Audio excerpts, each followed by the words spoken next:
Have you ever wondered how your favorite guitar players are able to take rhythm guitar parts and lead guitar parts and blend them seamlessly so that they sound like a one-person band? And have you ever heard that and thought to yourself, how can I do that? So that any song I want to mess around with, just me and my guitar, sounds great and cool and sounds like I'm doing everything, rhythm parts and lead parts. Well, with this one song, you will get a great roadmap on how to do this, not just with this song, but every other song that you want to make your own, especially when it's just you and your guitar. And this song is a freaking guitar classic. It is Little Wing. Now, stay with me, because I know there's probably some of you who are like, well, I know the Stevie Ray Vaughan version, I know the Hendrix version, I know the, Clapton version, I should say the Hendrix original. And you might be thinking to yourself, well, I already know plenty. Well, hold on a second, right? How can you, just like all the guitar greats who cover the song, how can you play around all over the neck so that it's totally your own based on your creative preferences? Now, that's a whole new can of worms than just learning note for note, the original or someone else's rendition. Okay, so that's the can of worms that we are going to open, all right? So we're going to break this into a few really simple steps, and they are going to get more complicated as we go along, but the actual concepts themselves aren't too difficult. And with that, let's just jump right in. We must know the progression, right? We need to have it burned into our brain. So even if you know the song, what's the progression? We start with E minor for 4 beats, right? Then we got G major for 4 beats. Then we've got A minor for 4 beats, and I'm specifically playing bar chords, these 6-note shapes for, a reason, and you will see that in a second. So we got A minor for 4 beats, back to E minor for 4 beats. We've got B minor for 4 beats. Then we go to A minor for 2 beats, C major for 2 beats, G major 2 beats, F major for 2 beats, back to C major for 2 beats, and then D for 8 beats, 2 full bars, all right? Now, you can strum that however the heck you like.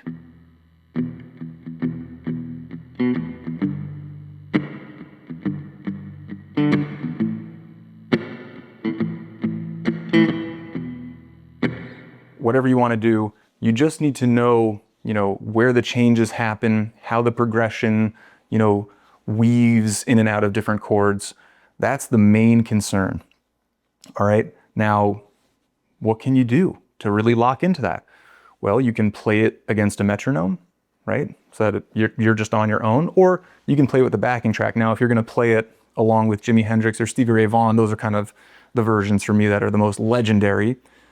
You'll have to be tuned down half a step. If you don't have a second guitar, this funky one over here is my, tuned down half a step guitar. The one I get roasted about the most is my tuned down half a step guitar. And if you don't have that, you'll either have to tune your primary guitar down half a step, or you can just play it for yourself, based on your knowledge of the song. But obviously you got to know this freaking song to really follow along with this, even better. But the concepts are still very relevant no matter what. So that's step 1, is knowing the progression. And I'll say like step 1A and step 1B is knowing the progression using these, 6-string shapes, right? So that E minor shape and all of these E bar chord shapes, right? G major, A minor, there's B minor in there, there's C major, there's D major, right? So all of your major and minor, E shape bar chords. You should also know this progression using your A-shaped bar chords. So here we go. E minor would be up here for that, and then the next chord would be G, right, up here. Then we've got A minor. You can go down here to that open shape, or you can come up here to this shape, totally up to you, right, back to E minor.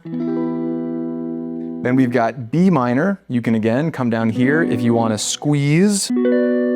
You absolutely can. As you can see, that's a pretty decent squeeze for me, so my preference would be down here, right? Then we, trail down to the A minor, we hit the C major for 2 beats, then we go to G, down to F, right, 2 beats of each, and then back to C for 2 beats, and then D for those 8 beats, two full freaking bars.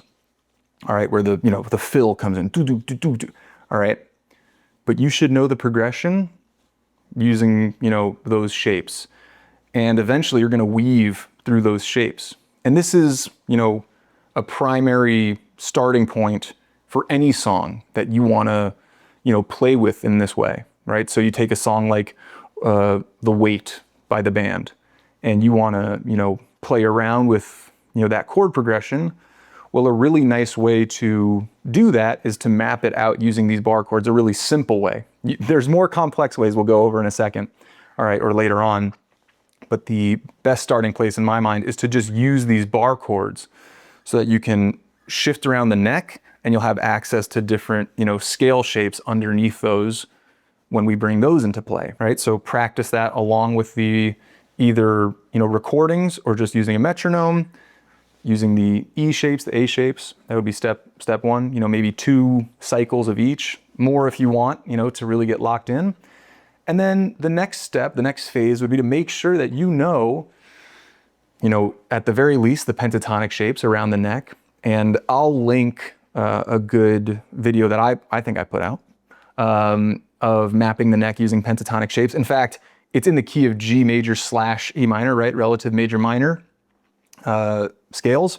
So that exact map works on top of this song. So if you don't know how to map the neck using the pentatonic scale, that's a great video for you, especially over this song.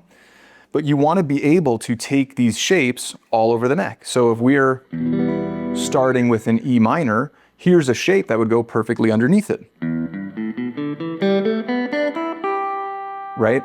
So you want to know that shape. We would call that shape 1 with the pentatonics. Then G major, this, you know, shape goes right underneath it. Right? A minor. B minor, when we get there. D major. And of course, you know, you can go up the octaves, you know, or go up an octave, and those shapes stay the same higher up on the neck after the 12th fret.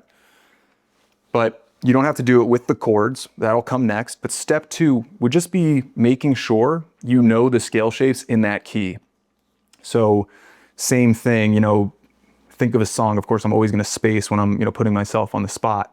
But, you know, take a song that's in, you know, C major, well, you know, go through the progression, you know, using step 1, make sure you know the bar chord positions. And then, you know, do you know how to transpose all of those shapes to another key? And I'm going to give you a free resource. I always like to give a free resource. I want a world of great guitar players. So in the description, I'm going to give you a full map of the neck, you know, all 5 of those pentatonic shapes in the key of E minor, which is also the same as the key of G major. All right. And I'm also going to give you a map of the neck with those 5 shapes, filling them in with the major scale notes, right? So the pentatonic scale has 5 notes, the major scale has 7 notes, all right? So you'll just have some additional flavors there. And that's totally for free. You'll also get all the chords that you need using the, you know, in this progression, using the E bar chord shapes and the A bar chord shapes.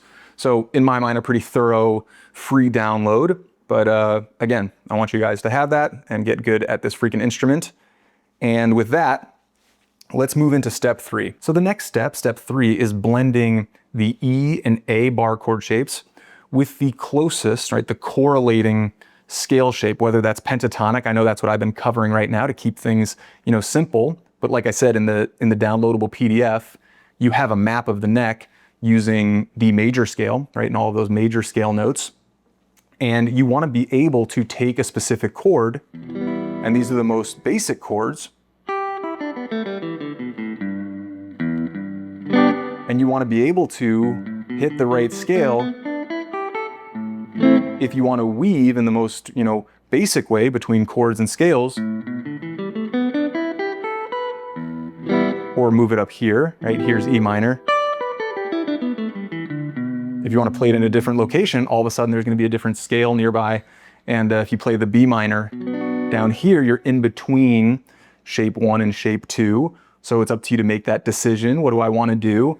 And that's why it's important to, take these steps slowly. So don't start weaving yet, but you can play the E minor, right down here. Make sure you got that scale down. Play the G major. Do this with the E bar chord shapes, then do it with the A bar chord shapes, and then you can start, mixing and matching. And I would still just, go through the scales up and down in a very simple way. Once you're there, maybe step 3B, right, would be coming up with a little, simple lick or phrase. And how would I get to G?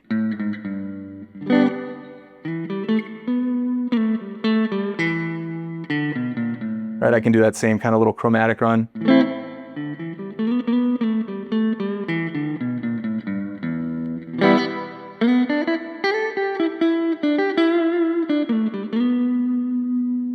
Where am I at? Oh, I'm there for the B minor.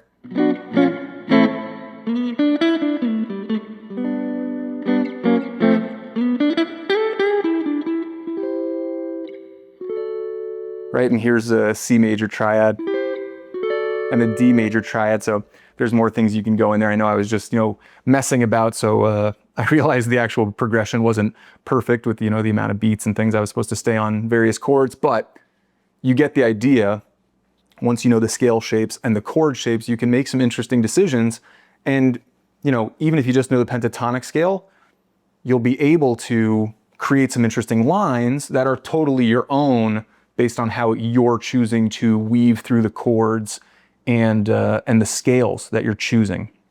And of course, you, at this point, probably already have some licks and phrases that you favor, and that's great. You want to flaunt that and flaunt your, creative personality when you're doing these things. Don't be afraid to come back to a shape that you like, a phrase that you like, a lick that you like, things like that, and then create some, differences to just break it up and keep things interesting. All right, but there is step 3. Now, step 4 and beyond would be where we start getting, a little bit more funky with the concepts. All of these chords, it's this beautiful array of chords. So it's every single chord in the, in the key of E minor, with the exception of, F sharp diminished. So we don't have F sharp diminished here, but there's every other chord present. So it's a great way where you can play around with, jumping through different chords, even though it's just major and minor shapes. You also have this F major. Let's not get into a big theory discussion about why that works here. But you've got all these different chords, but you're lingering on the same simple shape. So, of course, the next step would be to break things into triads, locating, places on the neck using triads. So most triads are built on the chords you already know, right? So this little shape is just, this C shape moved up an octave and choosing those 3 notes in the C major chord. And then if you, scooch that up, you've got D major, right? So you can end up staying in that position you favor. If I'm using triads as a framework, I can just go right here to a G major.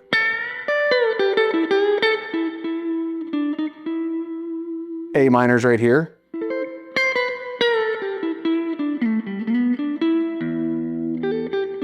And you can always, ring out that low E and, return to a bass note as opposed to the full chord, right? You can always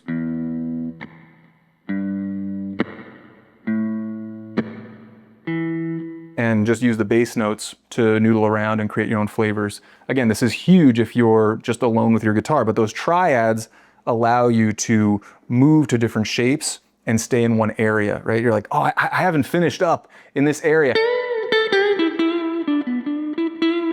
I have more to give in that area. That's my go-to. Triads are really gonna help you now. I'm not gonna break down how to map the neck using triads in this moment. All of these things take some time, memorizing where your shapes are, where your chords, are in relation to those shapes in different keys takes time. And you can, use different songs to get those things down, right? A more functional approach, something that's maybe more fun. You got to put in some of the boring work from time to time, but this is certainly a fun approach to do that. But in the description as well, I will put a link to another video I have that will help you map the neck and dial in your triad shapes and triad positions in a useful practice method, and then you can start bringing those things in here. All right. After step 4, step 5 would be bringing in basically every other concept in guitar, right? Bringing in your arpeggios based on the, triads you're using, bringing in, kind of off-key elements to then weave back in to make those things work. But that's a whole nother, that's like a lifelong process. But basically just 4 steps of learn the chords, right? Using your E and A shapes. Learn the scales that, are right next to those shapes, those positions, right?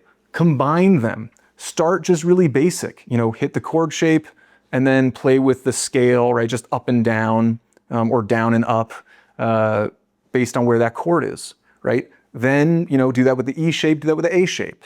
Blend the two, all right? And I was trying to think of well, here's another song you do that with. You can do it with every song. I'm drawing Sultans of Swing. He already uses, triads and things like that. Do it, with that song. I'm trying to think of other great guitar songs. Do it with Stairway to Heaven, okay? It works with every song, but match up the shapes and the chord shapes, the chord positions, and the scale shapes and scale positions, and then try to weave them a little bit more in a more fluid manner, a little more elegantly. Step 4 would be then to start bringing in your triad elements and moving in a more intentional way. And that could even technically be step 3C. Anyways, simple steps. And then, you have to keep putting in the work to grasp new and fresh, ideas on the guitar so you can take it further and further and further and further. I want to put in a jazzy element. I want to use a melodic minor scale in this area, all those things, right? That would be, step 5 and beyond. But that's the deal. Like and subscribe if you did find this helpful. I think this approach is really great. And certainly I've had a lot of fun with this song, and I hope you all do, even those of you who have already, played around with Little Wing quite a bit. So anyways, peace and love to you all. I will see you on the next one.